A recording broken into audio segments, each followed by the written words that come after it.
Dear student, JEE 2025 26 Jain आज ही के paper का जो ये क्वेश्चन है, इसमें देखो क्या दे रखा है। पहला सेंटेंस, ये स्टेटमेंट असर्शन बोल के दिया है, when YDSE setup is dipped in a denser medium the fringe width decreases.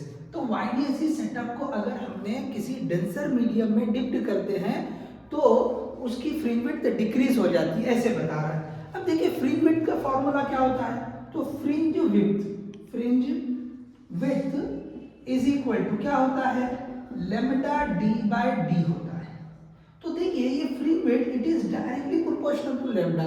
ये कैपिटल डी और स्मॉल डी तो ये तो कांस्टेंट है, तो ये लेमडा पे डिपेंड कर रहे हैं। और लेमडा वेवलेंथ अगर डेंसर मीडियम है तो रिफ्रैक्टिव इंडेक्स उस मीडियम का जितना होगा उतने टाइम्स कम हो जाती है। मतलब अगर यहाँ पे लेमडा मीडियम अगर मैं लिखूं, so that is equal to lambda by mu.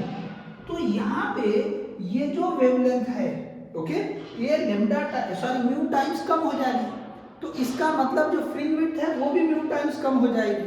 तो इसका यहाँ पे जो दे रखा है फ्रिंज विड्थ डिक्रीज या decreases, so that is correct answer, correct sentence है। तो ये जो है ट्रू हो गया, this is we are having true sentence, okay, ये जो है करेक्ट है। तो पहला स्टेटमेंट ट्रू हो गया।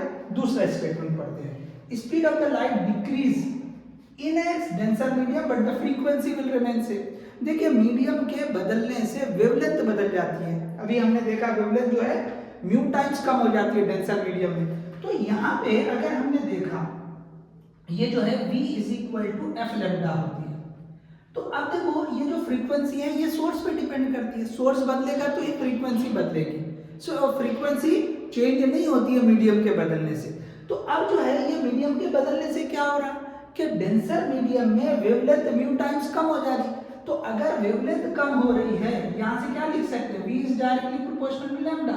तो अगर वेवलेंथ कम हो रही है तो इसका मतलब स्पीड भी कम होगी। So speed decrease, okay, speed of the light decrease in a denser medium but frequency remain same. तो ये स्टेटमेंट भी करेक्ट है। सो यहाँ पे आप जो ऑप्शन सेलेक्ट करोगे both the statements are true, ये जो है सही ऑप्शन रहेगा।